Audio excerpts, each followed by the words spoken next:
پہلی دفعہ تو میں نے یہ جب اسلاموفوبیا کے اوپر بات کی، مجھے یاد ہے OIC کی میٹنگ ہو رہی تھی سعودی عربیہ میں، تو میں نے پہلی دفعہ بات کی کہ ہم مسلمان لیڈر ہیں،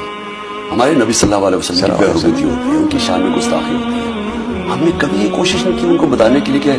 1.25 یا 1.5 ارب لوگوں کو مسلمانوں کی کتنی تکلیف ہوتی ہے، تو ہماری ذمہ داری ہے۔ میں نے وہ پہلی دفعہ بات کی، اور اسلاموفوبیا کے جو مسلمان آ رہتے ہیں ان سے بڑی، ان کو ہر وہ حجاب عورت پہنی ان کو گالیاں نکالتے ہیں سڑکوں پہ، داڑھی رکھی ہو ان سے،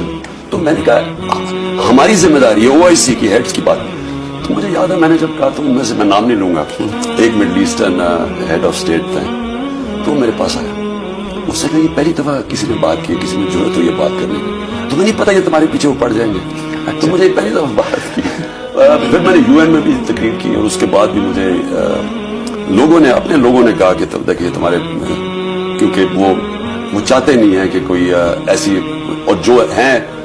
مہاتر محمد ان کو، یا جب ابھی پھر سے آئے تھے جب آخری دفعہ بھی، تو ان کو 2.5 سال میں فارغ کر دیا تھا مہاتر محمد کو، اور پھر دوسرے اردوگان ہیں ان کے پیچھے پڑے رہتے ہیں، ان کے اوپر وہ جو کو ہوا تھا، وہ اردوگان کہتے ہیں کہ امریکہ میں کو کیا تھا، تو وہ مجھے یہ تو تب کہتے تھے، سارے لوگ یہ کہتے تو رہتے تھے، لیکن دیکھیں میں تو پاور میں اس لیے تو نہیں آیا تھا کہ میں نے فیکٹری میں کوئی بار، میں تو ایک نظریے کے تحت آیا تھا، اور میرا وہی نظریہ ہے کہ یہ ملک جب تک اس کا جس وجہ سے یہ ملک بنایا گیا تھا، اور ہم یہ نہ سمجھیں